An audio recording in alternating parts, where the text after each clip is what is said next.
جی بسم اللہ الرحمن الرحیم۔ Law of inheritance, Islamic law of inheritance, قانون وراثت یا علم وراثت بھی اس کو کہتے ہیں۔ مدارس میں سراجی معروف کتاب ہے جو اس حوالے سے پڑھائی جاتی ہے۔ اب تو اردو میں کافی کتابیں آ گئی ہیں، تھوڑا ٹیکنیکل سبجیکٹ ہے۔ آج انشاءاللہ سے ہم اس کو مکمل کر لیں گے۔ ہمارے 4 لیکچر ہوئے ہیں، 5 ہوئے ہیں، خیر بہرحال جتنے بھی ہو 4 ہو گئے، تو آج 5واں لیکچر ہے انشاءاللہ سے۔ آج ہم اس کو وائنڈ اپ کر لیں گے۔ چھوٹا سا علم ہے، مختصر سا ہے، لیکن ہے تھوڑا ٹیکنیکل، آسان نہیں ہے۔ تو اچھا، کچھ مسائل جو ہے وراثت کا موٹا موٹا علم ہم نے پڑھ لیا۔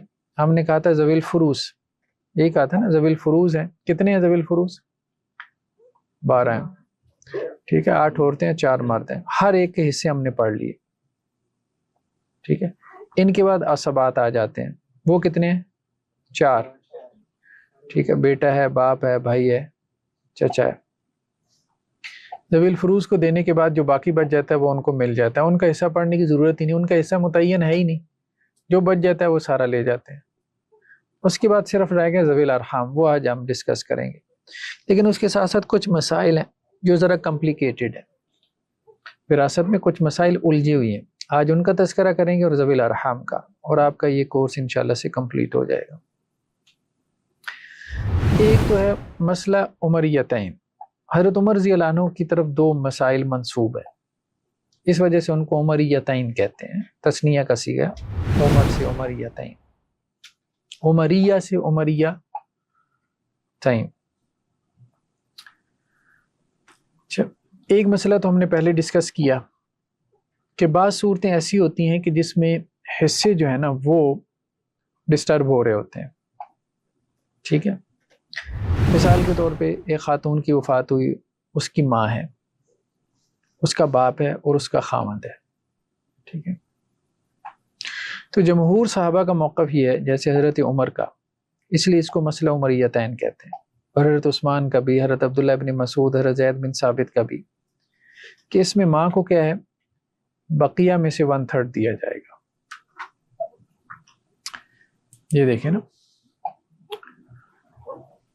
خاوند کا حصہ کتنا ہے؟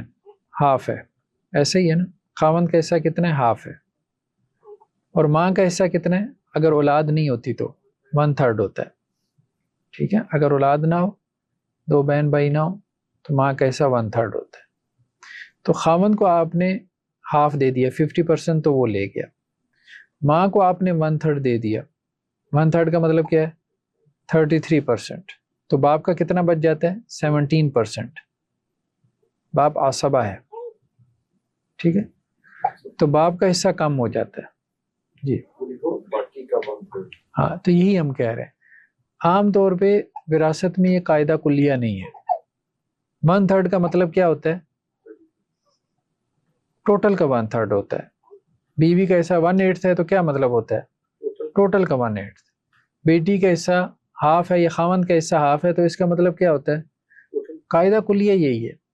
یہاں قاعدے کلیہ سے ہٹ گئے، یہاں قاعدے کلیہ سے ہٹ گئے، یعنی ماں کو 1/3 تو دیا ہے لیکن ٹوٹل کا 1/3 نہیں دیا، جو کہ قاعدہ کلیہ تھا کہ حصہ ہمیشہ ٹوٹل کا ہوتا ہے، بلکہ بقیہ کا 1/3 دیا۔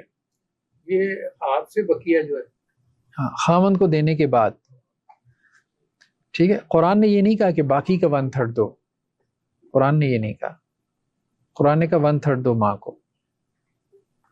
لیکن اب مسئلہ یہ ہے کہ ماں کو 1/3 دیتے تھے تو باپ کا حصہ کم ہو جاتا تھا، تو وہ پھر صحابہ کو یہ بات سمجھ نہیں آئی، انہوں نے کہا جی نہیں، کیونکہ عام طور پہ وراثت میں کیا ہو رہا تھا، ماں جو ہے وہ 1 حصہ لے رہی تھی تو باپ اس کے مقابلے میں 2 حصے لے رہا تھا، ٹھیک ہے۔ جیسے اگر جی نہیں ایکول نہیں، وہ قرآن کی کیا آیت ہے کہ اگر ان کی اولاد نہ ہو، وَلِأَبَوَيْهِ لِكُلِّ وَاحِدٍ مِّنْهُمَا السُّدُسُ مِمَّا تَرَكَ إِن كَانَ لَهُ وَلَدٌ فَإِن لَّمْ يَكُن لَّهُ وَلَدٌ وَوَرِثَهُ أَبَوَاهُ فَلِأُمِّهِ الثُّلُثُ۔ اگر اولاد نہ ہو تو ماں کا کتنا ہے؟ فَلِأُمِّهِ الثُّلُثُ، 1/3 ہے، تو باپ عصبہ ہے تو باپ کا 2/3 ہے، ٹھیک ہے۔ تو باپ کا حصہ جو ہے وہ ماں سے کیا ہے؟ بڑھ کر ہے۔ ہاں جب اولاد ہوتی تھی تو پھر ایکول تھا، دونوں کا کیا تھا 1/6 تھا. وَلِأَبَوَيْهِ لِكُلِّ وَاحِدٍ مِّنْهُمَا السُّدُسُ مِمَّا تَرَكَ إِن كَانَ لَهُ وَلَدٌ. تو باپ کا حصہ یا تو ماں کے برابر ہے یا ماں سے زیادہ ہے، کم نہیں ہے. تو یہاں پہ کیا ہو رہا تھا؟ کم ہو رہا تھا. تو اس لیے صحابہ نے کیا کیا، انہوں نے کہا جی ماں کو کیا کریں 1/3 تو دیں لیکن باقی کا 1/3 دیں. تو جب ماں کو باقی کا 1/3 دیں گے تو پھر باپ کا حصہ اس سے کیا ہو جائے گا 2 گنا ہو جائے گا. ٹھیک ہے، اس کو مسئلہ عمریتین کہتے ہیں. ان میں سے ایک مسئلہ یہ ہے کہ حضرت عمر رضی اللہ عنہ کے فیصلے کے مطابق اس قسم کے کیس میں ماں کو باقی کا 1/3 دیا جاتا ہے. لیکن حضرت عبداللہ بن عباس رضی اللہ عنہ نے اس مسئلے میں اختلاف کیا اور ان کا قول زیادہ بہتر معلوم ہوتا ہے. حضرت عبداللہ بن عباس رضی اللہ عنہ کا وہ زیادہ بہتر معلوم ہوتا ہے. وہ کہتے ہیں کہ نہیں، ماں کو ٹوٹل کا 1/3 دیں گے. حضرت عبداللہ بن عباس کیا کہتے ہیں کہ ماں جو ہے اس کا 1/3 ہے، ماں کا کیا ہے 1/3 ہے، اور باپ کیا عصبہ بن جائے گا، یعنی باپ کا حصہ کم ہو جائے گا. بس اتنی سی بات ہے، باپ کا حصہ کم ہو جائے گا. یعنی ایک صورت ایسی بھی بن گئی جس میں باپ نے ماں سے کم لے لیا. کوئی حرج کی بات نہیں، کیونکہ ہمیں ایسی صورتیں ملتی ہیں کہ میل کا حصہ فیمیل سے کم ہو جاتا. ٹھیک ہے، تو اب آپ کہیں کہ ایک کیس میں اس نے ماں کے برابر لے لیا باپ نے، ایک کیس میں اس نے ماں سے زیادہ لے لیا، ایک کیس میں اس نے کم بھی لے لیا، تو کیا مسئلہ ہے؟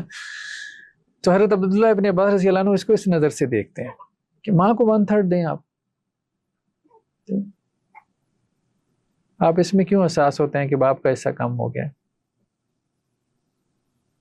بہرحال یہ ایک سوچنے کا انداز ہے، سوچنے کا انداز ہے.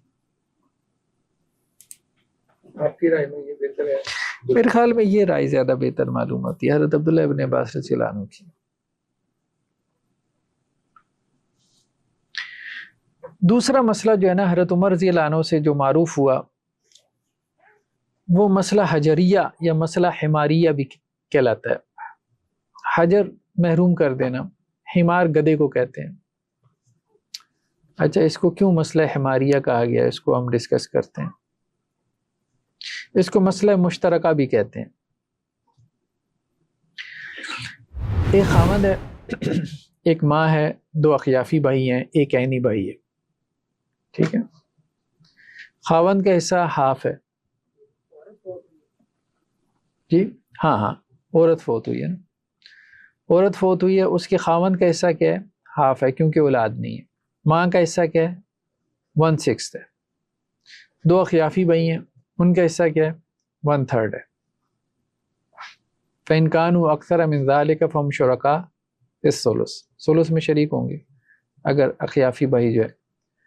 اب مسئلہ یہ ہے کہ یہاں پہ پورے ہو جاتے ہیں سارے حصے. خاوند کو ہاف مل گیا، ماں کو 1/6، کیونکہ 2 یا 2 سے زیادہ بھائی ہوں تو ماں کا 1/6 ہو جاتا ہے، اور 2 اخیافی بھائی 1/3 ہو گیا. تو یہ پورا ہو گیا، 100% پورا ہو گیا. اب ایک اس کا عینی بھائی بھی ہے.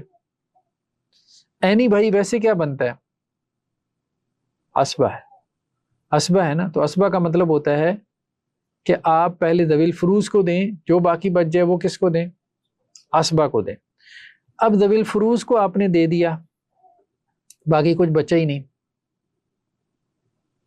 یعنی ایک میت کا ماں شریک بھائی ہے اور ایک میت کا کیا ہے عینی بھائی ہے. تو کون زیادہ قریب ہے میت کے؟ عینی بھائی زیادہ قریب ہے نا. تو یہ حضرت عمر رضی اللہ عنہ کے پاس آئے عینی بھائی، کہنے لگے جی ہمارے اخیافی بھائی لے گئے، ہم محروم رہ گئے. یعنی بھائی کا حصہ ہے نا، وہ لے گیا جن کی ماں سیم تھی، تو ہماری تو ماں بھی سیم ہے، باپ بھی سیم ہے. حضرت عمر نے کہا کہ مجھے نہیں سمجھ میں آ رہا تمہارا مسئلہ، مجھے لگتا ہے تمہارا کوئی حق نہیں ہے. انہوں نے اس پہ کہا کہ آپ یوں سمجھ لیں کہ ہمارا باپ گدھا تھا. ٹھیک ہے، اب ہماری ماں تو سیم ہے نا، تو ماں سیم ہونے کی وجہ سے اخیافی بھائی کے ساتھ ہمیں شریک کر دیں، باپ کو ہمارے بے شک آپ گدھا بنا دیں. حضرت عمر رضی اللہ عنہ نے پھر اس پہ کیا کام کیا کہ ان کو جو ہے وہ اخیافی بھائیوں کے ساتھ شریک کر دیا. اس کے حصے میں، ٹھیک ہے، ضرورت کے تحت. تو اس کو خیر بہرحال وہ ایسی وہ تو ایک بات آ گئی، تو اس لیے اس کو مسئلہ حماریہ بھی کہہ دیتے ہیں ایسے. تو اب اس میں عینی بھائی جو ہے شریک ہو جائے گا نا دو اخیافی بھائیوں کے ساتھ، ان کے حصے میں شریک ہو جائے گا، اور یہ بات ٹھیک ہے، اس میں کوئی حرج کی بات نہیں. فَإِنْ كَانُوا أَكْثَرَ مِنْ ذَلِكَ فَهُمْ شُرَكَاءُ فِي الثُّلُثِ، قرآن کے ظاہر سے بھی پتہ چلتا ہے، ٹھیک ہے، کہ آپ اس کو شریک کر سکتے ہیں. تو امام مالک اور امام شافعی کا موقف یہی ہے کہ شریک کر لیں عینی بھائی کو اخیافی بھائیوں کے ساتھ، شریک کر لیں. تو یہ تو وہی سلائیڈ ہے میرے خیال میں، سیم سلائیڈ آ گئی ہے. چلیں نیکسٹ کیا ہے جی، خاوند ہے، ماں ہے، دو اخیافی بھائی ہیں اور عینی بھائی ہے. امام احمد اور امام ابو حنیفہ کے نزدیک یہ محروم ہو، عینی بھائی کیا ہوگا، محروم ہوگا. کیوں؟ کیونکہ ذوی الفروض کو دینے کے بعد باقی کچھ بچا ہی نہیں، وہ اس کو اسبہ بنا رہے ہیں نا، تو اس لیے وہ اس کو محروم کر رہے ہیں، ٹھیک ہے. لیکن زیادہ بہتر قول یہ ہے کہ اس کو شریک کیا جائے. بہرحال دیکھیں بات سمجھ میں آتی ہے، عینی بھائی کو محروم کر دیں، اب آپ اخیافی کو دے دیں یعنی جو قریبی ہے وہ محروم ہو جائے، بات سمجھ میں نہیں آتی. مسئلے میں اگر بیوی ہو، شوہر کی وفات ہوئی، بیوی کو 1/4 ملا، ماں کو 1/6 ملا، دو اخیافی بھائیوں کو 1/3 ملا، اب کچھ بچ جاتا ہے، وہ عینی بھائی کو چلا جائے گا، اب یہ اسما بن جائے گا. جب مسئلے میں خاوند ہوتا ہے نا تو پھر نہیں بچتا، بیوی ہو تو پھر بچ جاتا ہے، پھر اس کو کچھ نہ کچھ مل گیا، اب اسبہ بن گیا، مل گیا، بس ٹھیک ہے، اب اس کو شریک کرنے کی ضرورت نہیں دو اخیافی بھائیوں کے ساتھ. کتنا باقی بچ جائے گا، 25% یہ ہو گیا، ٹھیک ہے، 25 ہی بچے گا. تو وہ بھائیوں سے زیادہ لے رہا ہے، اخیافی بھائیوں سے 32% لے رہا ہے. ہاں تو اخیافی بھائی سے زیادہ لے رہا ہے نا، وہ دو کا حصہ ہے نا دو اخیافی بھائیوں کا، 33%، تو ان سے زیادہ لے رہا ہے، ٹھیک ہے. عینی بھائی زیادہ لے رہا ہے اور اسے زیادہ لینا بھی چاہیے کیونکہ وہ زیادہ قریب ہے.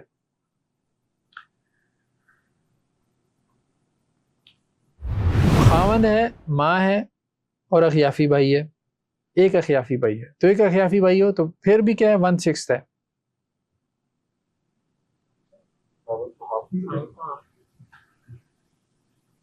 ہاں خاوند کو ہاف ملے گا اس میں، ہاں یہ غلطی سے لکھا ہوا ہے، 1/4 لکھا ہوا، ہاف ملے گا. تو خاوند کو ہاف مل گیا، ماں کو 1/6، اخیافی بھائی کو 1/6، باقی جو بچ گیا وہ اس کو چلا گیا اپنا عینی بھائی کو. جی کتنا باقی بچ جائے گا اب اس میں، 1/3 بن گیا نا، نہیں وہ 50% کا 2/3 ہوا ہے نا. ہاں 50% کا 2/3، 50% تو ویسے ہی خاوند کے پاس چلا گیا نا، وہ بھی تو کاؤنٹ کرے نا جو خاوند کو گیا ہے. اس کے بچنے کے بعد تو نہیں ہے، یہ تو ٹوٹل حصے کا نہیں 1/6. ہاں ٹوٹل کا 1/6 ہے، ٹوٹل کا 1/6 ہے نا. یہ خاوند ہے، ماں ہے، دو اخیافی بھائی ہیں اور الاتی بھائی ہے. خاوند کا حصہ کتنے، ہاف ہے، ٹھیک ہے، ماں کا 1/6 ہے، دو اخیافی بھائی 1/3 ہے. الاتی بھائی کیا ہے، وہ محروم ہو جائے گا. الاتی بھائی کیوں محروم ہوگا، ٹھیک ہے، کیونکہ ماں ایک نہیں ہے نا، ماں ایک نہیں ہے. عینی بھائی وہاں ان کا مقدمہ مضبوط تھا کہ ماں ہماری ایک ہے، ٹھیک، اس کا مقدمہ جو ہے وہ مضبوط نہیں ہے کیونکہ ان کی ماں ڈیفرنٹ ہے. جی نیکسٹ مسئلہ جو ہے یہ مسئلہ اول کہلاتا ہے، جس میں جو ہے وہ حصے بڑھ جاتے ہیں. جب حصے بڑھ جاتے ہیں تو اب آپ اس کو برابر برابر کم کرتے ہیں، یعنی 100% سے بڑھ جاتے ہیں تو پھر آپ اس کو برابر برابر کم کرتے ہیں، اس کو مسئلہ اول کہتے ہیں. خاوند ہے، اس کا ہاف ہے، ماں کا 1/6 ہے، دو اخیافی بھائی ہیں ان کا 1/3 ہے، اور ایک عینی بہن ہے اس کا ہاف ہے. ٹھیک ہے، یہ سب ذوی الفروز میں سے ہیں، سب کو حصہ ملنا ہے۔ اب سب کو حصہ دیں، صرف عینی بہن اور خامند کو حصہ دیں تو پورا ہو جاتا ہے، ماں اور دو اخیافی بھائی محروم ہو جاتے ہیں۔ تو اول کا مطلب یہ ہے کہ اب برابر برابر ان کے حصے کم کر دیے جائیں گے۔ ٹھیک ہے، یہ بات سمجھ میں آ رہی ہے نا؟ اس کو مسئلہ اول کہتے ہیں۔ تو ایک تو وہ عمریتین تھے دو مسائل، اور یہ مسئلہ اول۔ خامند ہے، دو عینی بہنیں، ٹھیک ہے۔ اب مسئلہ اول میں بھی اختلاف ہے۔ میجورٹی جو صحابہ کی ہے وہ تو یہ کہتے ہیں کہ جی آپ اس میں حصوں کو کم کریں۔ حضرت عبداللہ بن عباس کہتے ہیں کہ نہیں، آپ اس سے کم نہ کریں، جس کو اللہ نے مقدم کیا اس کو پہلے دیں، جو باقی بچ جائے وہ دوسرے کو دے دیں۔ اب بات سمجھ رہے؟ مثال کے طور پہ خامند اور دو عینی بہنیں، خامند کا حصہ کیا ہے؟ ہاف ہے۔ دو عینی بہنیں، ایک بہن ہو تو ہاف ہے، دو بہنیں ہو تو 2/3 ہے۔ تو اب میجورٹی جو ہے، جو فقہا کی ہے یا صحابہ کرام، وہ یہ کہتے ہیں کہ دونوں کا حصہ کیا کریں؟ کم کر دیں۔ لیکن حضرت عبداللہ ابن عباس کیا کہتے ہیں کہ نہیں، آپ خامند کو دیں اور اس کے بعد جو بچ جائے دو بہنوں کو دے دیں۔ خامند کا حصہ آپ کم نہ کریں۔ اب بات سمجھیں؟ وہ یہ کہتے ہیں کہ ہم یہ دیکھیں گے کہ کس کا حصہ کم ہوتا ہے۔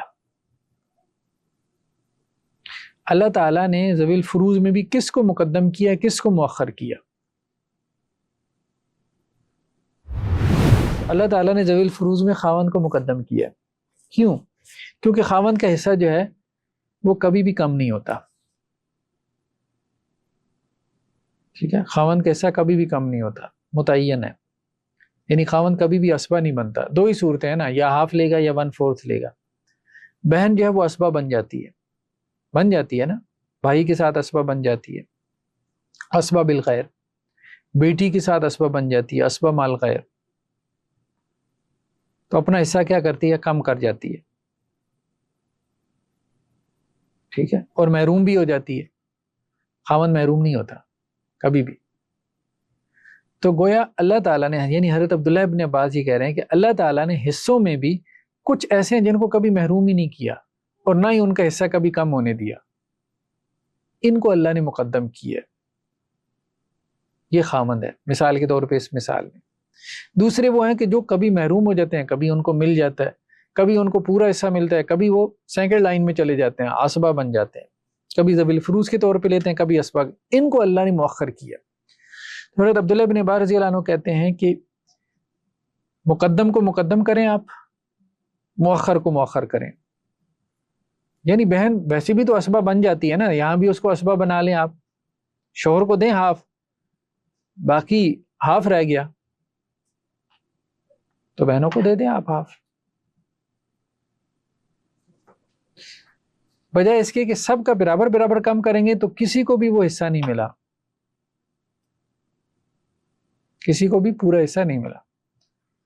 یہ اس بات میں وزن ہے حضرت عبداللہ ابن عباس رضی اللہ عنہ، اس بات میں وزن ہے، اور یہ قول زیادہ بہتر معلوم ہوتا ہے اس قول کی نسبت، یعنی اول والے قول کی نسبت۔ باقی ٹھیک ہے، ہمارے ہاں کچھ ایک رجحان ہوتا ہے بھائی میجورٹی کا قول ہے، وہ جو ایک عام رجحان ہوتا ہے وہ ٹھیک، میجورٹی کا قول ہے، بس ادھر ہی جانے، ادھر نہیں دیکھنا، گمراہ ہو جاؤ گے، فلاں امکان یہ وہ۔ تو بہت سے مسائل میں زیادہ گمراہی کے فتوے جو ہے نا اس کی طرف نہیں جانا چاہیے۔ دونوں کا برابر کم کریں گے تو وہ پیچھے بچ جائے گا، جی یہ پیچھے بچ جائے گا کچھ نہ کچھ ٹوٹل سے۔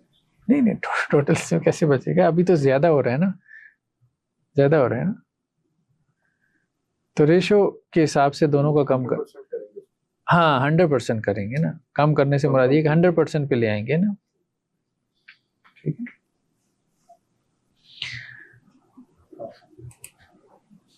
حضرت عبداللہ بن عباس کے اقوال میں نا گہرائی بڑی ہوتی ہے، فقاہت ہوتی ہے۔ اچھا ایک اور مسئلہ ہے، حضرت عبداللہ بن عباس کا، وہ ذرا جو ہے نا مسئلہ قابل غور ہے. ہمارے ایک وی لاگر ہیں، ہاں مجھے نام یاد ہے ان کا، فرقان قریشی، ان کی کچھ میں نے نا وہ ویڈیوز دیکھنا شروع کی. اب وہ اپنی کسی رائے کو نا ترجیح دینا چاہتے تھے، ٹھیک، تو تھوڑا وہ جیسے عام طور پہ ہوتا ہے مولوی حضرات کا بھی کہ عوام کو اپنے ویورز کو جذباتی کرنا. حضرت عبداللہ بن عباس رضی اللہ عنہ کا قول ہے، وہ 7 زمینوں کے حوالے سے ان کا قول ہے. حضرت عبداللہ بن عباس رضی اللہ عنہ کا وہ قول یہ ہے کہ اس زمین کی طرح ہاں اور بھی 6 زمینیں ہیں، اور ہر زمین میں اسی طرح کا نور ہے جیسے اس زمین میں ہے، یا اسی طرح کا ابراہیم، موسیٰ اور عیسیٰ اور محمد ہے جیسے اس زمین میں ہے. اس سے وہ ایلین ثابت کرتے ہیں نا. اب اس پہ وہ اپنی رائے کو پکا کرنے کے لیے اللہ کے رسول صلی اللہ علیہ وسلم نے کہا ہے حضرت عبداللہ بن عباس کے بارے میں کہ سینے سے لگا کے کہ ان کو تعویل اور یہ، حالانکہ وہ معاملہ بالکل اور ہے. کہ علم میں بڑی گہرائی ہے. جب آپ تفسیری اقوال کی بات کرتے ہیں تو حضرت عبداللہ بن عباس جو ہے وہ یہودی روایات سے لینے میں معروف ہے، اسرائیلیات کو نقل کرنے میں معروف ہے. اس لیے ان کی تفسیری اقوال میں سب سے پہلے جو ہے جو اچھا مفسر ہوتا ہے وہ یہ چھان پھٹک کرتا ہے کہ ان کا مصدر کہیں اسرائیلیات تو نہیں ہے. اگر ان کا مصدر اسرائیلیات نکل آئے تو پھر وہ ان کی تعویل نہیں ہے، ان کی فقاہت نہیں ہے، وہ ان کی نقل ہے یہود سے، اور اس نقل کا کوئی اعتبار نہیں ہے. یہ مسئلہ اہم ہے، ٹھیک ہے. ویسے ان کی جو تعویل ہے، جو ان کی فقاہت ہے، اللہ کے رسول صلی اللہ علیہ وسلم نے اس کے لیے دعا کی، اس کو اپریشیٹ کیا. لیکن جو ان کی نقل ہے یہود سے، اس کے لیے کوئی اپریسیشن نہیں ہے دربار نبوی سے. نقل تو کوئی عامی شخص بھی کہیں سے کوئی بات لے تو وہ بیان کر سکتا ہے. جی لیکن نقل تو کوئی بھی کر سکتا ہے. ہاں نقل تو کوئی بھی کر سکتا ہے. تو یہ ایک مسئلہ ہے ہمارے تفسیری مصادر کا، بلکہ ہمارے صحابہ بھی بڑے آرام سے اسرائیلیات سے نقل کر جاتے ہیں. یہ ایک مسئلہ ہے. خیر بار نیکسٹ کیا ہے جی، خاوند ہے اور 2 عینی بہنیں ہیں، ٹھیک ہے. خاوند کو ہاف ملے گا، 2 عینی بہنوں کو بقیہ ملے گا، ٹھیک. اچھا جی آگے چلیں جی. خاوند ہے، ماں ہے، عینی بہن ہے، ٹھیک ہے جی. خاوند کا کتنا حصہ ہے؟ ہاف ہے. ماں کا 1/3 ہے، اور عینی بہن کا ہاف ہے. تو کیا ہو جائے گا؟ اول ہو جائے گا. یہی ہے نا مطلب، جمہور کے نزدیک اول ہو جائے گا، ٹھیک ہے. اور حضرت عبداللہ بن عباس کے نزدیک کیا ہوگا؟ خاوند کو دے دیں، ٹھیک ہے، ماں کو دے دیں، جو بچے وہ عینی بہن کو دے دیں، ٹھیک ہے. خاوند ہے، عینی بہن ہے، اللاتی بہن ہے، ٹھیک ہے. ہاف ہاف اور 1/6 اللاتی بہن کا ہے، ٹھیک. یہ جمہور کے نزدیک ہے. خاوند ہے، ماں ہے، 2 عینی بہنیں، اخیافی بھائی ہے. خاوند کے لیے ہاف ہے، ماں کے لیے 1/6 ہے، 2 عینی بہنیں ہیں 2/3 ہے، اور اخیافی بھائی 1/6 ہے. کیا ہو جائے گا؟ اول ہو جائے گا، ٹھیک ہے. اور حضرت عبداللہ بن عباس کے نزدیک کیا ہوگا؟ 2 عینی بہنوں کو بقیہ دیا جائے گا، ٹھیک ہے. نہیں اخیافی تو محروم نہیں ہے، تو وہ تو ذوی الفروض میں سے ہے نا. 1/6 ہے ان کا، ماں کا 1/6 ہے، ٹھیک ہے. تو یہ 1/3 ہو گیا نا. 2 عینی بہنوں سے پہلے اخیافی بھائی کو ذوی الفروض، ہاں عینی بہنوں کا حصہ کم ہو جائے گا نا. ان کو اللہ نے کیا کیا؟ مؤخر کیا ہے نا. یہ دیکھنا پڑے گا نا پورے اس سسٹم کو، علم وراثت کو پورا آپ سامنے رکھیں گے نا، اس کا پورا ایک امیج، نقشہ، چارٹ، کون سے جو ہے وہ جو حصے دار ہیں، وارث ہیں جو محروم ہو جاتے ہیں، اور کون ہے جو اپنا حصہ کم کر جاتے ہیں. جیسے حجب کی بحث ہم نے پڑھی تھی، محجوب ہو جاتے ہیں. جو پریکٹس چل رہی ہے کہ حصوں کی، تو اس پہ عمل نہیں کیا جاتا. نہیں کیا جاتا ہے، قانون میں تو ہے، تو یہی ہوتا ہے کہ جو ہے نا قانون میں ہے، باقی لوگ عمل نہ کریں وہ ایک علیحدہ بات ہے. خاوند کا ہاف ہے، ماں کا 1/6 ہے، 2 عینی بہنیں 2/3 ہے، 2 اخیافی بہنیں 1/3 ہے، ٹھیک ہے. اچھا جی پھر اس کے بعد کیا ہے؟ خاوند ہے، ماں ہے، 2 بیٹیاں ہیں. خاوند کا 1/4 ہے، ماں کا 1/6 ہے، 2 بیٹیوں کا 2/3 ہے. اول ہو جائے گا. بیوی ہے، ماں ہے، باپ ہے، 2 بیٹیاں ہیں. بیوی کا نہ کریں جی اول نہ کریں تو خاوند کو پہلے دینا تھا یا بیٹیوں کو؟ خاوند کو پھر اس کے بعد جو ہے مثال کے طور پہ یہاں ہے نا، خاوند ہے، ماں ہے، 2 بیٹیاں ہیں. ٹھیک ہے، تو بیوی ہے، ماں ہے، باپ ہے، 2 بیٹیاں ہیں. ٹھیک ہے، تو یہاں بھی اول ہو جائے گا.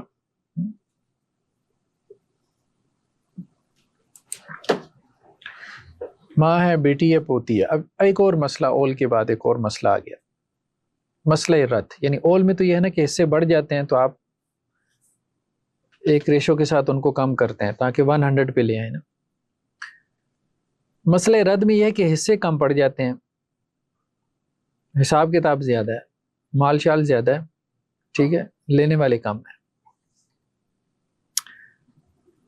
تو جمہور صحابہ، حضرت عمر، حضرت عثمان، حضرت عبداللہ بن مسعود، حضرت عبداللہ بن عباس رد کے قائل ہیں.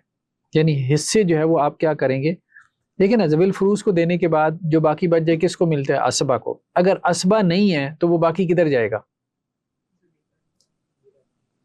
ہاں یہ مسئلہ ہے. وہ کہتے ہیں نہیں، ذوی الفروز کو واپس چلا جائے گا، ذوی الارحام کی طرف نہیں جائے گا. یہی مسئلہ رد ہے. ذوی الارحام کو تب ملے گا جب ذوی الفروز بھی نہ ہو اور اسبات بھی نہ ہو. یہ سب کا موقع ہے یا انصاف؟ ہاں یہی ہم دیکھ رہے ہیں. تو جمہور صحابہ یہ کہتے ہیں، حضرت عمر، حضرت عثمان، حضرت عبداللہ بن مسعود، حضرت عبداللہ بن عباس کہ رد ہوگا. کیا ہوگا؟ ذوی الفروز کی طرف رد ہوگا. ذوی الفروز کو دینے کے بعد جو باقی بچ جائے گا، اگر اسبات نہیں ہے تو ذوی الفروز کی طرف واپس آ جائے گا. ٹھیک ہے، جبکہ حضرت ابوبکر اور حضرت زید بن ثابت اس کے قائل نہیں ہیں، وہ اس کے قائل نہیں ہیں رد کے. کون نہیں قائل ہے؟ حضرت ابو بکر اور حضرت زید بن ثابت. حضرت زید بن ثابت کے بھی کافی اقوال ہیں وراثت میں. ٹھیک ہے، امام ابو حنیفہ کا مسلک پہلا ہے،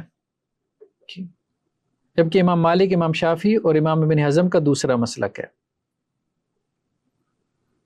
یعنی یہ لوگ یہ کہتے ہیں کہ ذوی الارحام کو جائے گا، اگر ذوی الارحام بھی نہیں ہے تو بیت المال میں جائے گا، رد نہیں ہوگا. انہوں نے اپنا حصہ لے لیا نا. اب مسئلہ یہ ہے کہ بھئی ان کا اتنا ہی حصہ قرآن نے بیان کیا تھا، انہوں نے تو لے لیا، باقی کا کیا کریں؟ تو میجورٹی نے کہا کہ انہی کو لوٹا دیں.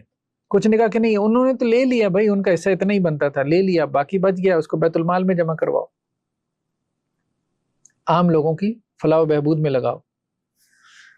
لیکن بہرحال شروع میں یہ اختلاف تھا، یعنی امام مالک اور امام شافعی کا، کہ بیت المال میں جمع کروا دیں. اس کے بعد انہوں نے کہا جی بیت المال میں تو اب حکمرانوں کی عیاشیاں، سیدھی سی بات ہے، بہتر ہے ورثاء کو دے دیں. تو اب اس پہ اتفاق ہو گیا. مسئلہ رد میں میرے خیال میں ورثاء کی طرف جانا چاہیے، ورثاء کی طرف جانا چاہیے. بیت المال سے جا کے لوگوں کی کام کرتے ہیں تو ورثہ زیادہ ہوتا ہے. ہاں ورثاء زیادہ حقدار ہیں، ظاہری بات ہے. باپ اور دادا جو ہے نا یہ رد کے مستحق نہیں ہے. کیوں؟ کیونکہ یہ اسبات میں سے ہے نا، اسبا بھی ہے نا، ذوی الفروز ہونے کے ساتھ باپ اور دادا کے اسبا بھی ہیں، تو وہ تو اگر موجود ہوں گے تو بطور اسبا سارے ہی سمیٹ لیں گے. تو رد صرف ذوی الفروز پہ ہوتا ہے. ٹھیک ہے، اور خاوند اور بیوی ان پہ بھی رد نہیں ہوتا. باپ دادا پہ اس لیے نہیں ہوتا کہ وہ اسبات میں سے ہیں، خاوند بیوی پہ اس لیے نہیں ہوتا کہ وہ نسبی رشتہ دار نہیں ہے، وَأُولُو الْأَرْحَامِ بَعْضُهُمْ أَوْلَىٰ بِبَعْضٍ نہیں ہے. ٹھیک ہے، تو ذوی الفروز میں سے 8 میں رد ہوتا ہے. 12 ہے نا کل ٹوٹل ذوی الفروز، ان میں سے 8 میں رد ہوتا ہے. مثال کے طور پہ ماں ہے، بیٹی ہے، پوتی ہے. ٹھیک ہے، ماں کو کتنا ملا؟ 1/6، بیٹی کو ½ پوتی کو 1/6، باقی بچ گیا نا، تو باقی ان میں تقسیم کر. اسی ریشو کے حساب سے؟ ہاں اسی ریشو کے حساب سے، یعنی کہ ماں کو زیادہ ملے گا، اسی ریشو کے حساب سے ان میں رد ہو جائے گا. ٹھیک ہے، خاوند ہے، 3 بیٹی ہیں، خاوند کو کتنا ملا؟ 1/4. 3 بیٹیوں کو کیا ملا؟ 2/3. خاوند پہ رد نہیں ہوگا، رد صرف 3 بیٹیوں پہ ہوگا. ہم نے کہا 4 پہ رد نہیں ہوتا، باپ دادا خامند اور بیوی. جو اسبا میں ہیں ان پہ رد نہیں ہوگا، جو اسبا میں آتے ہیں. باپ دادا آتے ہیں نا اسبا میں، ان پہ رد نہیں ہوگا. اور جو سسرالی ہیں، ٹھیک ہے، سحری رشتہ دار ہیں، ان پہ بھی رد نہیں ہے. جو نسبی رشتہ دار ہیں نا 8، ان کے اوپر رد ہے. تو یہاں اب باقی جو ہے نا وہ صرف بیٹیوں میں جائے گا، خاوند میں نہیں باقی جائے گا.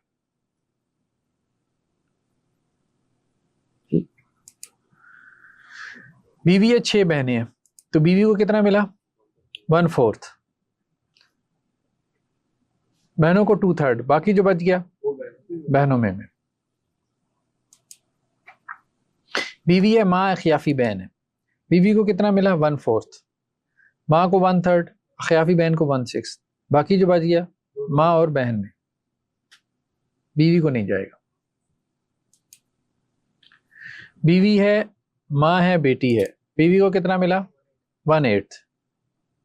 ماں کو 1/6، بیٹی کو 1/2، باقی جو بچ گیا ماں اور بیٹی میں، اسی ریشو سے تقسیم ہو گیا.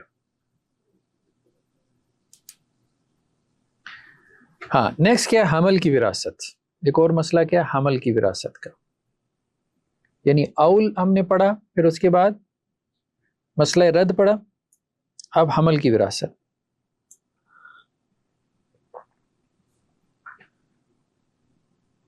ماں قبل پیدائش. ماں قبل پیدائش جو اس کی تقسیم ہے نا وہ عارضی ہوتی ہے. دیکھیں اگر تو ورثہ انتظار کر لینا، بچہ ماں کے پیٹ میں ہے، 4 ماہ کا ہے، 7 ماہ کا ہے، اگر تو ورثہ انتظار کر لیتے ہیں تو اچھا ہے. جب پیدا ہو جائے گا تو پتہ چل جائے گا میل ہے فیمیل ہے، اس کے حساب سے وراثت تقسیم کر لیں. لیکن وہ کہتے ہیں جی ہم نے انتظار نہیں کرنا، تو اب کیا کریں گے؟ آج کل تو خیر چلیں پتہ چل جاتا ہے الٹرا ساؤنڈ سے کہ میل ہے فیمیل ہے، اس کے حساب سے آپ اندازہ لگا سکتے ہیں، اس کا حصہ رکھ سکتے ہیں. پہلے یہ پتہ چلانا مشکل ہوتا تھا کہ میل ہے فیمیل ہے، تو اب کیا کرتے تھے؟ اس کو ایک مرتبہ میل اور ایک مرتبہ فیمیل کنسیڈر کرتے تھے، پھر اس کا حصہ نکالتے تھے. یہ بحث ٹیکنیکل ہو جاتی ہے، ابھی مثالوں سے سمجھتے ہیں نا. 4 ماہ کا ذکر کیا سر، اس سے پہلے نے جی آپ نے 4 ماہ کا ذکر کیا، جب 4 ماہ کا نہیں وہ تو ویسے ہی کہہ دیا نا، مطلب 1 ماہ کا بھی حمل ہو. ٹھیک، حمل کی مدت. اب اس میں جو ہے نا یہ ذرا اللاجیکل سے اقوال ہیں فقہا کے، سیدھی سی بات ہے. آج کل کی میڈیکل سائنس کے مقابلے میں نا ایسے اقوال معتبر نہیں ہیں. دیکھیں انہوں نے اپنے وقت کے حساب سے جو ان کا نالج تھا انہوں نے چیزیں بیان کر دی، اب ان کو اپڈیٹ کرنا چاہیے، نہ کہ بجائے اس کے اوپر ہم اڑ کے رہ جائیں. تو حمل کی کم از کم مدت تو 6 ماہ، یہ تو ٹھیک ہے، چلے یہ بات تو سمجھ میں آتی ہے، یہ تو قرآن سے استدلال کیا گیا نا، وَحَمْلُ وَفِصَالُ 30 شہر. ٹھیک ہے، زیادہ سے زیادہ مدت احناف کے نزدیک 2 سال ہے، امام احمد اور امام شافی کے نزدیک 4 سال ہے، اور امام مالک کے نزدیک 5 سال ہے. یعنی 5 سال بھی حمل ٹھہر سکتا ہے. جی انسانوں کا ہی ٹھیک ہے. لیکن بہرحال یہ چیزیں اس طرح سے چلیں. خیر اس کو اب آپ چھوڑیں. اصل چیز کیا ہے کہ بچہ جو ہے نا جب پیدا ہوتا ہے، جی نہیں میں تو نہیں کہہ رہا کہ ایکسیپٹ کرتی ہے، میں تو نہیں کہہ رہا، میں تو یہ کہہ رہا ہوں کہ ایسے اقوال کو ریوائز کرنا چاہیے. فقہا کے ایسے اقوال کو ریوائز کرنا چاہیے، انہوں نے اپنے زمانے میں یہ بات کر دی.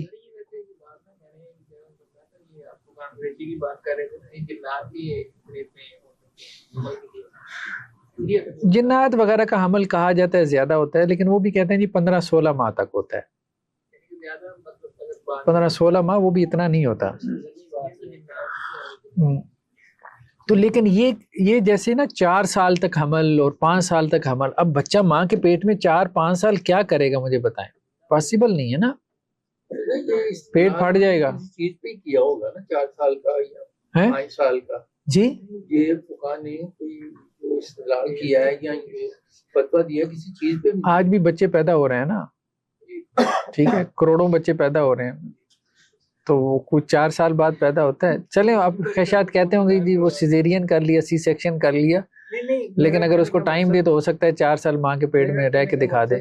جس طرح علی کے دور میں ایک فتویٰ 6 ماہ کی عورت نے بچے کو پیدا کیا, ڈلیور کیا, تو اسے وہ تو بات ہو گئی نا 6 ماہ کی, پہلے آ گیا. وہ انہوں نے قرآن سے استدلال کر کے بتایا کہ یہ جو ہے نا ہو سکتا. اب آپ کہتے ہیں ایسی مسئلے میں قرآن سے استدلال کر لینا چاہیے. میں نے ان کا استدلال پوچھا ہے آپ سے, یہ کوئی دلیل نہیں ہے جی. تو یہ 2 سال کا قول کرنا بھی بہت مشکل ہے, بچہ 2 سال ماں کے پیٹ میں, ٹھیک ہے. تو ہمارے سلف نے بس ایسے ہی ہے, بس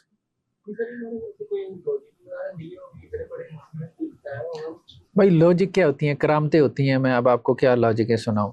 وہ پچھلے دنوں ہم نے جو ہے نا وہ منہج سلف کے اوپر ایک کیا, ایک عقیدے اور منہج کی کتاب ہے, بہت زیادہ پڑھائی جاتی ہے, علامہ لالکائی کی, ٹھیک ہے. اس کے اندر انہوں نے مالک بن دینار, ایک بڑے صوفی تھے, ان کی کرامت بیان کی کہ ان کے پاس جو ہے وہ ایک کیس آیا جی, ایک خاتون, اس کا حمل 4 سال کا ہو چکا ہے, ٹھیک ہے, اور ابھی تک جو ہے وہ ڈیلیوری نہیں ہو رہی. تو انہوں نے ہاتھ اٹھائے اور ابھی ان کے ہاتھ گرے نہیں تھے کہ وہ ڈیلیوری ہو گئی, اور وہ بچہ 4 سال کا تھا, اور اس کے باقاعدہ دانت بھی تھے, یعنی 4 سال کا بچہ جیسے گرونا.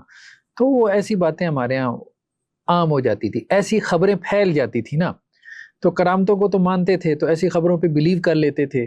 کہیں کوئی خبر پہنچ گئی تو اس خبر کی بنیاد پہ وہ کہتے تھے جی 4 سال کا بھی حمل ہوتا ہے. اب آپ سمجھ رہے ہیں, تو یہ بیسیکلی بنیاد ہوتی تھی. ظاہری بات ہے یہ ویک بنیاد ہے, خبر تو خبر ہی ہے نا, خبر تو خبر ہی ہے, تو آبزرویشن تو نہیں تھی. اب ظاہری بات ہے ایسی اخبار, اب ہاں ایسی اخبار کہاں دلیل ہو سکتی ہیں. باقی وہ کہتے ہیں اچھا اب آپ کرامتوں کا انکار کرتے ہیں. اچھا بھائی کرامت کا تو انکار نہیں ہے, کرامت وہی ہے جو کتاب اللہ میں سنت رسول میں آ گئی. اب ایسے اٹھ کے جو بھی کرامت بیان کرتے ہیں تو اب آپ اس کی بنیاد پہ اب آپ مسئلے نکالنا شروع کر دیں, فقہی مسئلے, کہ جی فلاں جو ہے وہ بزرگوں کی یہ کرامت بیان ہوئی ہے تو اس سے ثابت ہوتا ہے کہ 4 ماہ کا بھی حمل ہو سکتا ہے, اس لیے جو ہے وہ اب آپ ایک فقہی قول کر لیں 4 سال کا. ساری غلط ہے. چلے باہر. باقی یہ ہے کہ بچہ جب پیدا ہونا تو اس وقت وہ وارث ہوگا جب کہ آواز نکالے یا چھینک مارے, ٹھیک ہے, یا چیخ مارے. تو یہ سنن ابن ماجہ کی روایت ہے حضرت جابر بن عبداللہ اور مسور بن مخرمہ سے کہ آپ صلی اللہ علیہ وسلم نے فرمایا کہ بچہ اسی وقت جو ہے وہ وارث ہوگا جب کہ وہ چیخ مارے پیدائش کے بعد, یعنی روئے یا پھر چھینک مارے. 3 صورتیں, روئے یعنی ایک مرتبہ اس کا رو, اس کے بعد بھلے مر جائے, اللہ نہ کرے مر جائے, لیکن کہنے کا مقصد یہ ہے تو وہ وارث ہوگا, وارث ہو کے مرے گا, ٹھیک ہے. لیکن اگر بچہ جو ہے وہ جب پیدا ہوا ہے اور اس نے چھینک نہیں ماری, اس نے چیخ نہیں ماری, وہ رویا نہیں, اس کا مطلب وہ ڈیڈ ہے. جب ڈیڈ ہے, مردہ ہے, تو وہ وارث ہی نہیں بنا. تو اس لیے وراثت کے حصے ان میں سے وہ مائنس ہی رہے گا, ٹھیک ہے. یہ مراد ہے.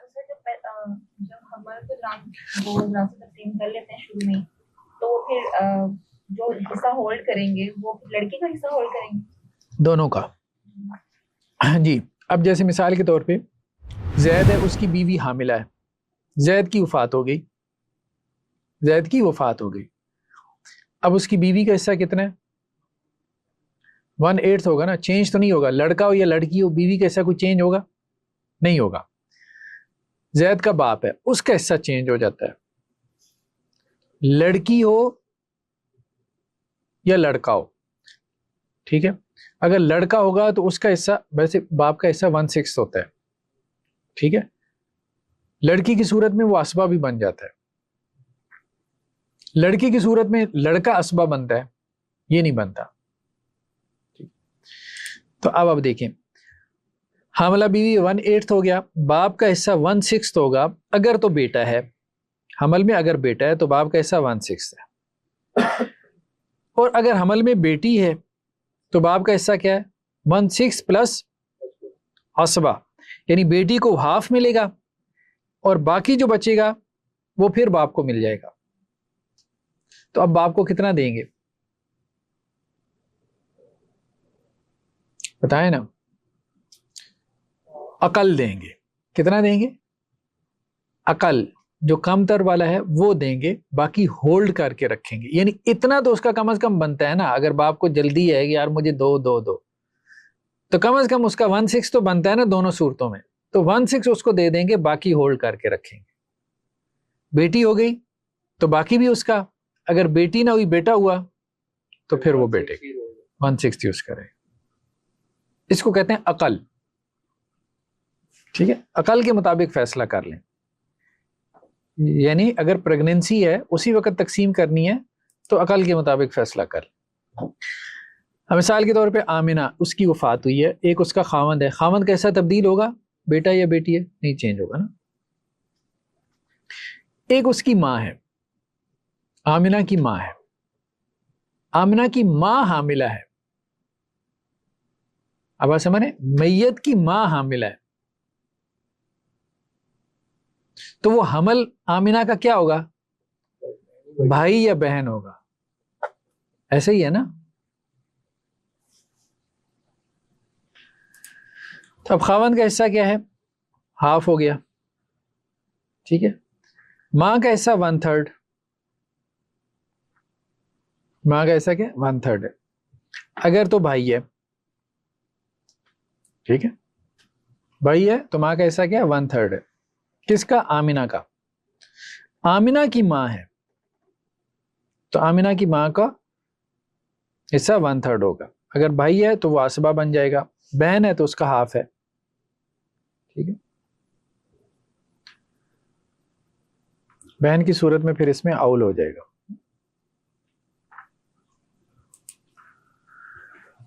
مخنث جسے آپ ہجڑا کہتے ہیں, اس کی وراثت. اس کی دو صورتیں, ایک وہ جسے کہتے ہیں جی غیر مشکل, اور ایک ہے جو مشکل ہے. غیر مشکل وہ ہوتا ہے کہ جس میں سائنس جو ہے نا, بلوغت سے پہلے تو نہیں لیکن بلوغت کے بعد سائنس کسی ایک طرف جھک جاتے ہیں, مرد کی طرف یا جو ہے وہ عورت کی طرف. یعنی اس میں مرد کے نشانات یا تو غالب ہوتے ہیں یا عورت کے بلوغت کے بعد. اس کو غیر مشکل کہتے ہیں. تو جس کے سائنس غالب ہوں گے تو ہم اس کو کیا وہی کنسیڈر کریں گے. میل اگر اس کے اندر وہ والی چیز ڈومیننٹ ہے میل والی تو وہ میل کنسیڈر ہوگا. فیمیل والی ڈومیننٹ ہے تو فیمیل کنسیڈر ہوگا. اور عام طور پہ زیادہ تر یہی ہوتے ہیں, غیر مشکل ہی ہوتے ہیں. یعنی ان میں کوئی نہ کوئی جو ہے وہ رجحان ہوتا ہے. مکمل مرد نہیں ہوتے, مکمل عورت نہیں ہوتے, لیکن ایک ڈومیننٹ جو ہے وہ ان کے اندر ٹینڈنسی ہوتی ہے. تو اس کا اعتبار کر لیں آپ, سمپل ہے. غیر مشکل تو سمپل ہے. ٹھیک ہے.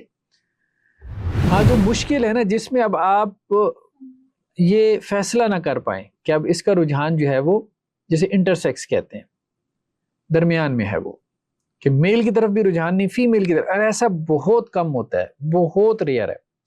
تو اس میں کیا کریں گے, وہ مشکل مسئلہ ہے. ٹھیک ہے.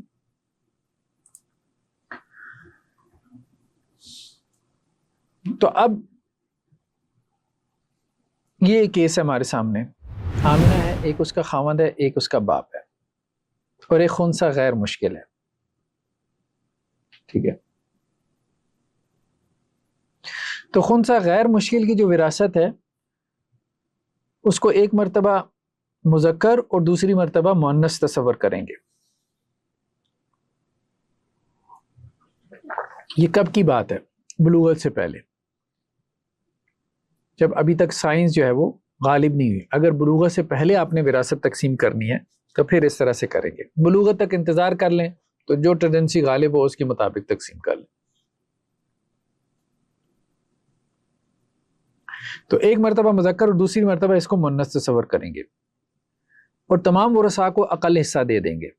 پھر بلوغت کے بعد دیکھیں گے کہ اس کا رجحان کس طرف ہے. تو اقل حصہ تو آپ نے دے دیا, باقی اب اس کے مطابق آپ فیصلہ کر لیں کہ دینا ہے کہ نہیں دینا.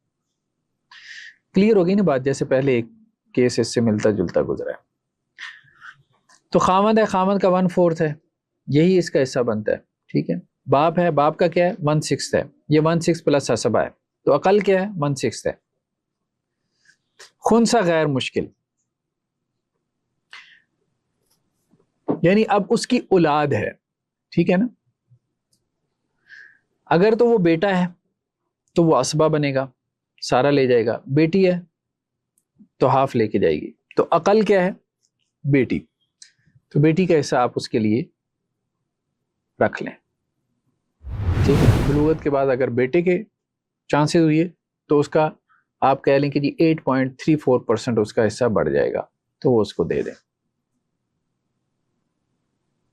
سمجھ آ رہی ہے؟ بلوغت سے پہلے باپ کا انتقال ہو, جی اس کی بلوغت سے پہلے مانگنا کہ باپ کا انتقال ہو, وہ مناسخات کا مسئلہ ہے, وہ وہاں پہ نہیں. ہاں, ایک کے بعد دوسرا وارث جو بنتا ہے نا, وہ مناسخات کا مسئلہ ہے, وہ آگے آ رہی ہے اس کی ایک مثال.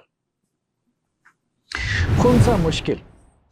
خنثی مشکل کے بارے میں جو ہے احناف, شوافع اور مالکیہ اور حنابلہ 3 گروپس بن گئے, یعنی جس کے بارے میں واضح نہیں ہو رہا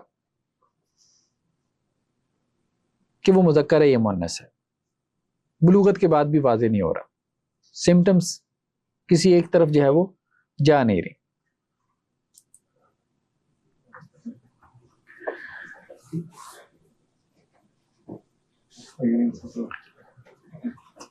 تو احناف یہ کہتے ہیں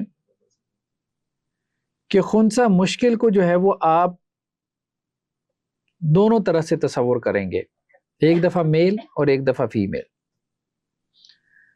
جس صورت میں اس کا حصہ کم بنتا ہے آپ اس کو وہ کنسیڈر کر لیں. اب اس میں وہ تو اعتراض کرے گا جو ہجڑا ہے کہ مجھے کم دے رہے ہو, یعنی ایک مرتبہ آپ اس کو میل کنسیڈر کریں اور ایک مرتبہ فیمیل کنسیڈر کریں. جس صورت میں حصہ کم بنتا ہے تو حنفی یہ کہتے ہیں کہ آپ اس کو عقل دیں, یعنی عقل تو کم از کم اس کا بنتا ہی ہے نا, وہ تو یقین کے ساتھ بنتا ہے. ٹھیک ہے. اچھا, ایک اور بات انہوں نے کی, وہ میرے خیال میں ٹھیک نہیں ہے. انہوں نے کہا کہ اگر ایسی صورت ہو کہ ایک صورت میں وہ وارث بنتا ہے, دوسری صورت میں وہ محروم ہوتا ہے, تو محروم کر دیں. یہ ٹھیک نہیں ہے. یہ ذرا سمجھ نہیں آئی, وارث کیسے بنے گا, محروم کیسے بنے گا؟ یہ آگے مثال سے سمجھ میں آئے گی نا بات. مثال کے طور پہ چلیں مثال دیکھ بھی لیتے ہیں, پہلے مثال دیکھ لیتے ہیں پھر آگے چلتے ہیں. بیوی ہے, بیوی کا کتنا ہے؟ 1/4 ہے. ٹھیک ہے. بتیجا ہے, بتیجا کیا ہے؟ عصبہ ہے, 75% وہ لے جائے گا. ایسا ہی ہے نا, عصبہ سارا لے جاتا ہے نا. خنثی مشکل ہے. ٹھیک ہے. اگر تو آپ اس کو مذکر شمار کرتے ہیں, ٹھیک ہے, مذکر شمار کرتے ہیں, مثال کے طور پہ بتیجا, تو اس کا بھائی ہو گیا, بھائی ہو گیا نا,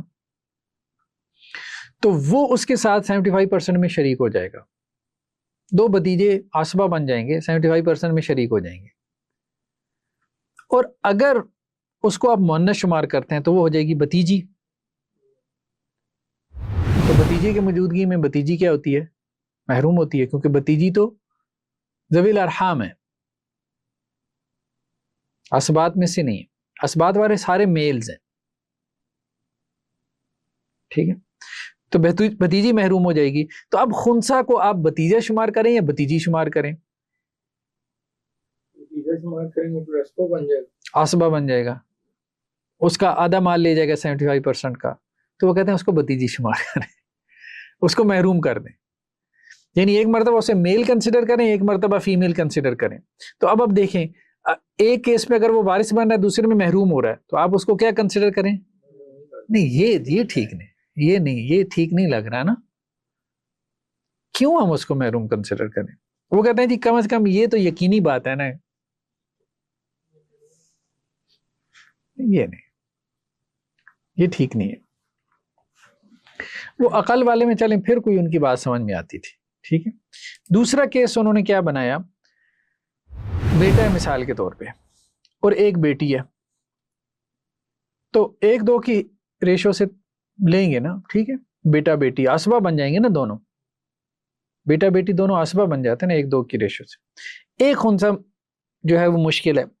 اگر تو مذکر ہے تو وہ بیٹے کے ساتھ شریک ہو جائے گی. پھر کیا ہو جائے گا, ایک بیٹا 40%, یہ بیٹا 40% اور بیٹی 20%. ٹھیک ہے. اگر اس کو مؤنث بناتے ہیں تو ایک بیٹا ہے ٹھیک ہے اور دو بیٹیاں ہو گئی تو دونوں کا برابر برابر ہوگا تو بیٹے کا 50%, ایک بیٹی کا 25% اور اس بیٹی کا بھی 25%. تو اقل کیا ہوا 25%. تو اس کو آپ مؤنث کنسیڈر کریں یعنی اس کو اقل لیں. یعنی ایک صورت میں اگر اس کا حصہ زیادہ بنتا ہے دوسری صورت میں اس کا حصہ کم بنتا ہے تو اناف کیا کہتے ہیں کم والا حصہ دو. اور ایک صورت میں وہ وارث بنتا ہے دوسری صورت میں وہ محروم ہوتا ہے تو اس کو کیا کرو محروم کر دو. اب بات سمجھ رہے ہیں؟ تو یہاں مذکر کنسیڈر کرنے میں اس کا حصہ 40% بنتا ہے, مؤنث کنسیڈر کرنے میں اس کا حصہ 25% بنتا ہے.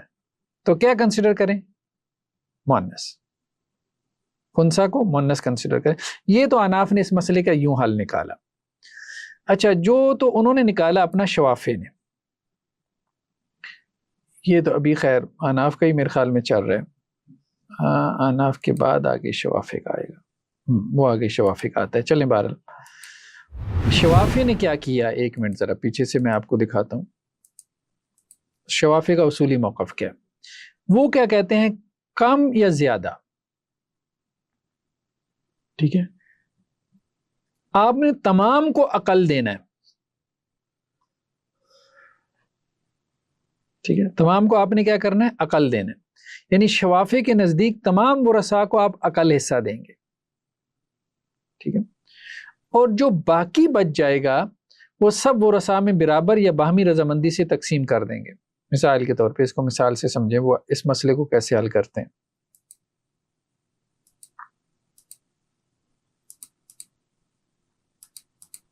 یہ تو ٹف ہے نا, اگر باقی بچتا ہے تو خاوند ہے 1/4 ہے, ٹھیک ہے, باپ ہے 1/6 ہے, عقل حصہ 1/6 ہے نا, اور زیادہ کیا ہے 1/6 + عصبہ, ٹھیک ہے.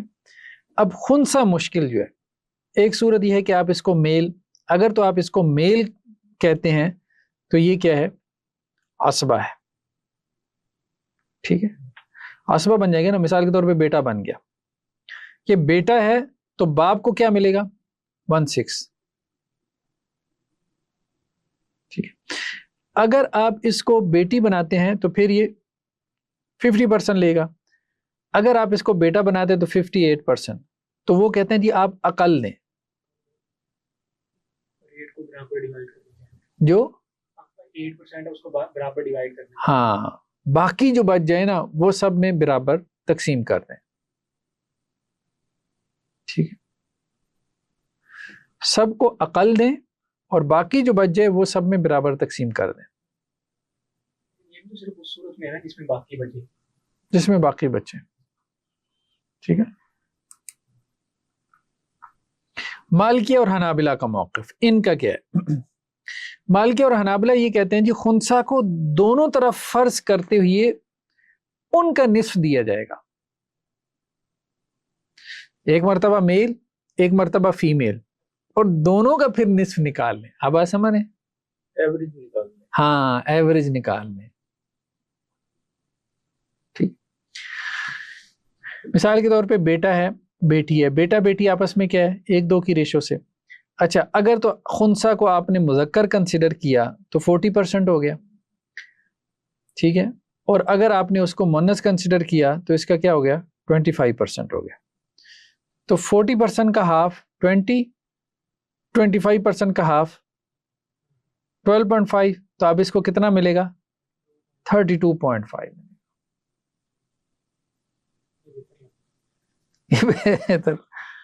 لیکن باقیوں کے بھی حصے یہ گڑبڑ کرے گا. 32.5 کے ساتھ باقیوں کے تو سیدھے نہیں نہ رہیں گے, ان کی بھی گڑبڑ کرے گا نا. 32 پوائنٹ کیسے آئے گا؟ یہ ان کی ایوریج تو نہیں 32 پوائنٹ نکلے گی. کن کی؟ یہ 20 + 12.5 32 پوائنٹ وہی بنے گا نا. دیکھیں نا مذکر ہو کریں گے نا, ڈیوائڈ 2 پہ کریں گے تو وہ 16 سم تھنگ آ جائے گا نا. 65/2 32.5 ہی آتا ہے. اچھا 40 والا کرنا ہے.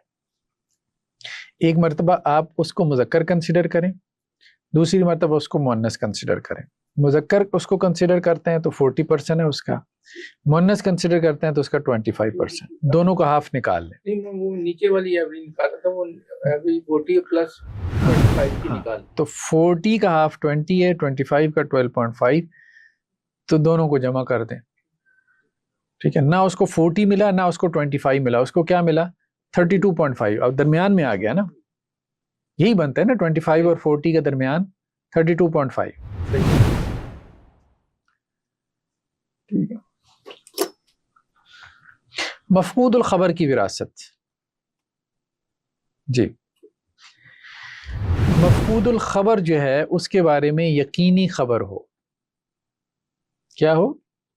یقینی خبر ہو، پھر تو ظاہری بات ہے، مطلب مسنگ پرسن جسے کہتے ہیں، ٹھیک ہے، ناردن ایریاز کی سیر کرنے جو گیا ہو یا جس کو زبردستی بھیجا گیا ہو ناردن ایریاز کی سیر پہ۔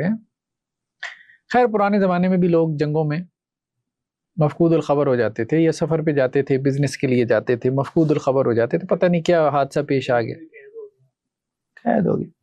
لیکن اگر کسی کی خبر ہے ظاہری بات ہے پھر تو وہ ہے نا، اب ایک کی خبر ہی نہیں ہے، پتہ نہیں مر گیا، کھپ کیا، کیا ہوا، ٹھیک ہے، یقینی خبر آ گئی پھر تو ٹھیک ہے۔ لیکن یہ ہے کہ اب قاضی اعلان کرے گا، اناف یہ کہتے ہیں کہ 90 سال کے بعد، وہی معاملہ جو عورت والا معاملہ ہے، ہاں نہیں بہت بہت لمبا ٹائم پیریڈ ہے اس کے، تو پورا صاحب بھی گزر جائیں گے بیچارے کے 90 سال کے بعد۔ قاضی اعلان کرے گا کہ جی اب مر کھپ گیا، اب یقین ہو گیا، اب اس کی وراثت تقسیم کر دو۔ مالکیہ کہتے ہیں 70 سال کے، شوافی کہتے ہیں 90 سال، ٹھیک ہے، شوافی بھی یہی کہہ رہے ہیں نا۔ حنابلہ کی رائے بہتر ہے، وہ کہتے ہیں قاضی نا حالات کو دیکھے فیصلہ کر دے، بھلے 3-4 سال بعد ہی فیصلہ کر دے کہ جی 3-4 سال سے بعد بندہ مسنگ ہے تو اس کو ہم ڈیڈ پرسن کنسیڈر کرتے ہیں، اس کی وراثت تقسیم کرو۔ اب وہ آ جائے واپس تو جو ہے اس میں سے وہ لے لے، ورنہ جو چلا گیا وہ سو چلا گیا، ٹھیک ہے، ہاں اس کو کر سکتا ہے اگر واپس آ گیا، زندہ ہے، پتہ چل گیا۔ اب اس میں اناف یہ کہتے ہیں کہ قاضی کا اعلان جس دن سے ہوگا نا اس دن سے وراثت تقسیم ہوگی، یہ بھی ایک مسئلہ ہے نا۔ شوافی اور حنابلہ بھی یہی کہتے ہیں۔ مالکیہ یہ کہتے ہیں کہ نہیں، قاضی کا اعلان تو ہوا 70 سال بعد، کنسیڈر کہاں سے ہوگا؟ جس دن سے وہ غائب ہوا ہے۔ اس سے مسئلہ بدل جائے گا نا، آپ سمجھ رہے ہیں بات، مسئلہ بدل جائے گا، ہاں، کیونکہ یہ کہہ رہے ہیں کہ قاضی کا اعلان اب 90 سال بعد ہو رہا ہے، آج جو ورثاء موجود ہیں ان کو وراثت دیں گے نا آپ۔ مالکیہ یہ کہہ رہے ہیں کہ نہیں، ہوا 70 سال پیچھے جائیں، اس وقت جو ورثاء تھے جب وہ مسنگ پر اعلان اب ہو رہا ہے، لیکن وراثت 70 سال پیچھے جا کے تقسیم کریں۔ اس وقت کون کون تھا؟ اس وقت تو بہت سارے نکل آئیں گے۔ یہ ان میں ایک فرق ہے، ٹھیک ہے۔ اب ایک مسئلہ اور ہے، حادثات میں فوت ہونے والوں کی وراثت۔ یہ تھوڑا سا ٹیکنیکل ایشو ہے، پڑھ لیں یا رہنے دیں، دماغ ہی گھوم جاتا ہے اس کو پڑھ کے۔ بس 2 رہ گئے، ہم میرے خیال میں کمپلیٹ کر لیں۔ ہاں کتنا ٹائم ہو گیا؟ کتنے؟ 8 بجے، میں نے بس 10 منٹ اور لگیں گے انشاءاللہ، اس کو کمپلیٹ کر لیتے۔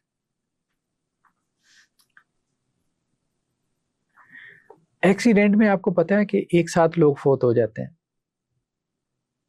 لیکن وہ ایک ساتھ نہیں ہوتے، کون پہلے ہوا کون بعد میں ہوا، اب یہ بڑا مسئلہ ہے۔ اب وہاں کون سے کیمرے لگے ہیں، کیسے پتا چلے گا؟ جنگوں میں یہی ہوتا ہے، جنگ یمامہ میں اتنے صحابہ شہید ہو گئے، کون پہلے ہوا، اب یار جو پہلے ہوا پچھلے کو وارث بنا گیا، وہ بھی شہید ہو گیا، اس سے کتنی گڑبڑ۔ تعاون کی وبا پھیلتی ہے شہروں کے شہر، اب آگے پیچھے تو فوت ہوئی ہیں، کیسے وراثت تقسیم ہوگی؟ تو یہ مسئلہ تھوڑا کمپلیکیٹڈ ہے۔ جمہور جو ہیں جیسے اناف، مالکیہ اور شوافع، وہ یہ کہتے ہیں بھائی اس مسئلے کو آپ چھوڑ دو، پہلے بعد نا یہ اتنی کمپلیکیشن ہے، نہیں اس میں جا سکتے. کیوں؟ جنگ یمامہ میں بہت سے صحابہ شہید ہوئے، تو حضرت ابوبکر نے حضرت زید بن ثابت کو کہا کہ انہیں ایک دوسرے کا وارث نہیں بنانا، یعنی وہ جو جنگ میں ان کو ایک دوسرے کا وارث نہ بنا، جو ان کے پیچھے موجود ہے نا ان کو ان کا وارث بناؤ، یہ سیدھا مسئلہ ہے. اب بات سمجھ. اسی طرح حضرت عمر رضی اللہ عنہ کے زمانے میں طاعون کی وبا پھیلی، اجتماعی وفاتیں ہوئیں، تو حضرت عمر نے بھی یہی فیصلہ کیا کہ زندہ کو فوت شدگان کا وارث بناؤ، فوت شدگان کو ایک دوسرے کا وارث نہ بناؤ. یعنی کار ایکسیڈنٹ میں 4 بھائی تھے، ٹھیک ہے، اب وہ چاروں فوت ہو گئے نا، تو ان کے جو پیچھے وارث بن رہے ہیں ان میں تقسیم کرو، نہ کہ یہ کہ اب وہ بھائی ایک دوسرے کا وارث بن رہا ہے نہیں بن رہا، کون پہلے فوت ہوا اس نے اس کو وارث بنایا اور وہ گھوم پھر کے وراثت وہاں سے ادھر گئی اور ادھر گئی. اور یہ تو وہ جمہور کا موقف یہ ہے کہ یہ کام سیدھا نہیں ہو سکتا اس طرح سے، اور اس تک آپ پہنچ بھی نہیں سکتے. تو اس لیے آسان حل یہی ہے، ٹھیک ہے، کہ آپ زندہ کو فوت شدگان کا وارث بنا لو. لیکن جو تو ہے نا حنابلہ، وہ یہ کہتے ہیں کہ نہیں یہ فیئر نہیں معلوم ہو رہا، گڑبڑ ہوگی کافی. یہ فیئر نہیں معلوم ہو رہا، اگرچہ یقینی طور پہ معلوم نہ ہو سکتا ہو لیکن ہم ایک طریقہ لگا سکتے ہیں. ٹھیک ہے، وہ طریقہ جو انہوں نے لگایا ہے نا وہ دلچسپ ہے. وہ یہ کہتے ہیں کہ وراثت تلاد میں ہوگی، تریف میں نہیں ہوگی. ٹھیک ہے، یعنی پرانی جائیداد میں ہوگی، نئی جائیداد میں نہیں ہوگی. مثال کے طور پہ یہ بھائی ہے، 1 منٹ، یہ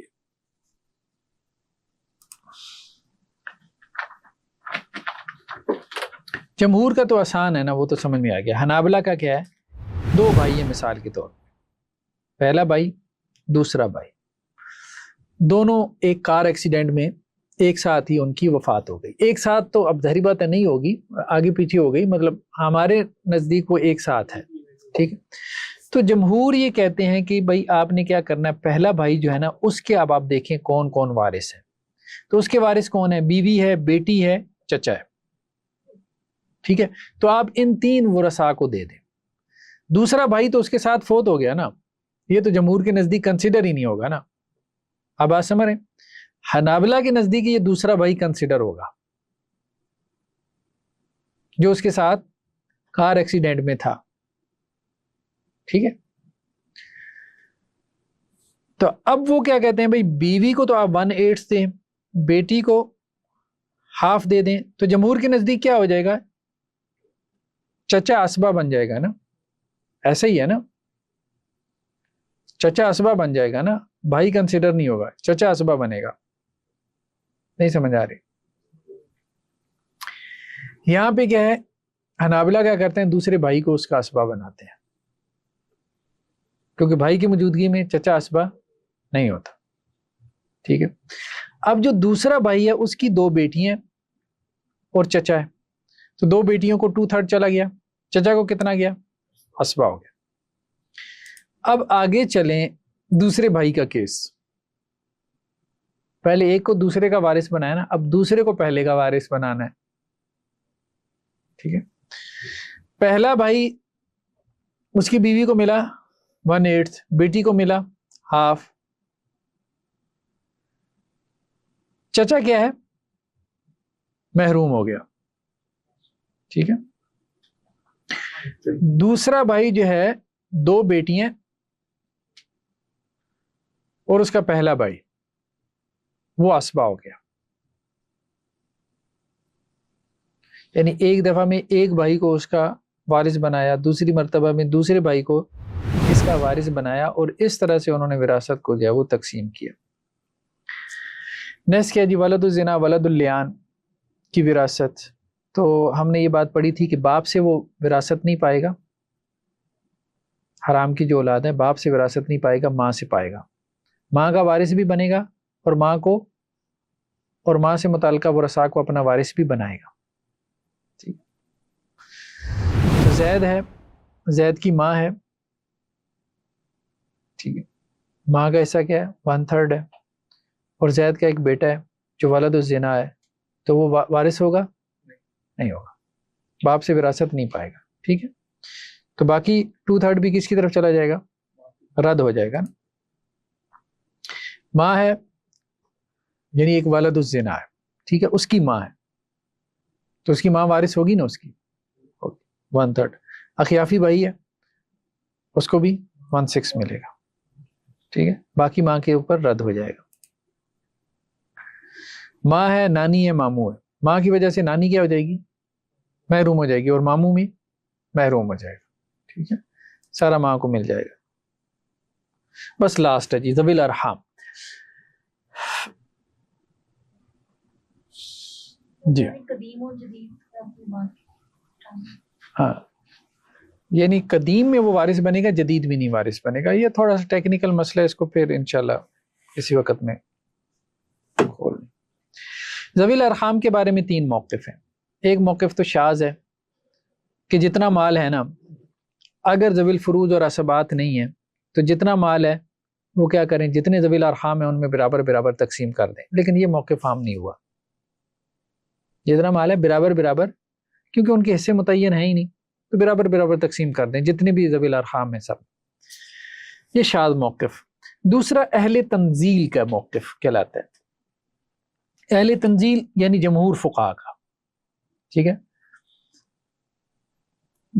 عام طور پہ ائمہ ثلاثہ یا فقہاء ثلاثہ کا موقف یہی ہے. تیسرا اہل قرابت کا ہے جو کہ اناف کا ہے. اہل رحم میں کوئی غیر معروف سے نام ہے، آپ کی کتاب میں موجود ہوں گے، میں نے تو کبھی پہلے پڑھے سنے بھی نہیں. ہاں، لیکن انہوں نے پتہ نہیں کیوں ان کا تذکرہ کر دیا. خیر بار ہو سکتا ہے اپنے وقت میں وہ معروف ہوں شاید. اہل تنزیل یہ کہتے ہیں کہ اپنے اصل کی وراثت پائیں گے. یہ ائمہ ثلاثہ کا موقف ہے. یعنی ذوی الارحام کس کی وراثت، کس کا حصہ لیں گے؟ ان کا حصہ متعین تو ہے نہیں نا، تو ان کا حصہ کیا ہے؟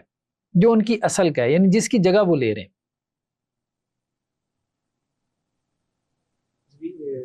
سے دیکھیں گے.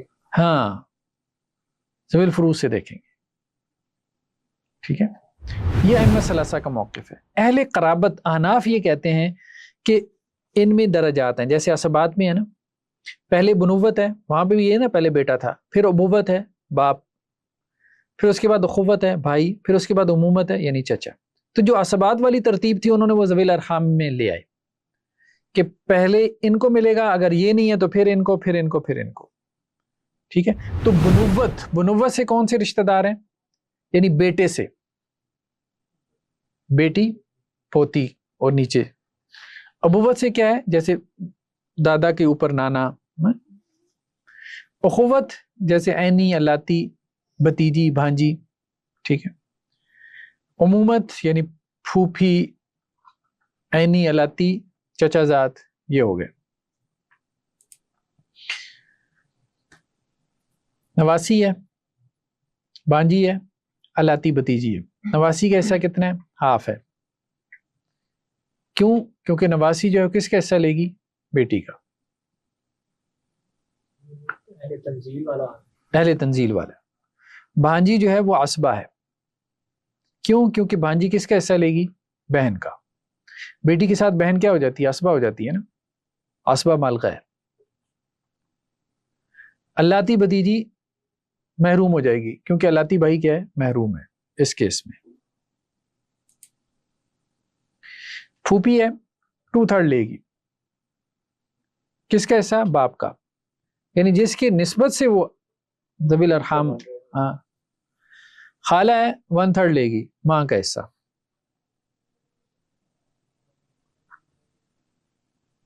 ٹھیک ہے، یعنی زید کی پھوپھی اور ایک خالہ ہے، تو پھوپھی کو ملے گا 2/3، خالہ کو ملے گا 1/3، کیونکہ پھوپھی نے باپ کا حصہ لیا اور خالہ نے ماں کا حصہ لیا. یہ اہل تنزیل کہتے ہیں. بیوی ہے، 1/8 لے لیا. نواسی ہے، نواسی کس کا حصہ لے گی؟ بیٹی کا. بیٹی کا حصہ کیا بنتا ہے اس صورت میں؟ ہاف. باقی اس پہ رد ہو جائے گا. اب جو اہل قرابت والے ہیں وہ مسئلے کو کیسے حل کرتے ہیں؟ وہ کہتے ہیں جی پوتی کی بیٹی ہے، نواسی کی بیٹی ہے،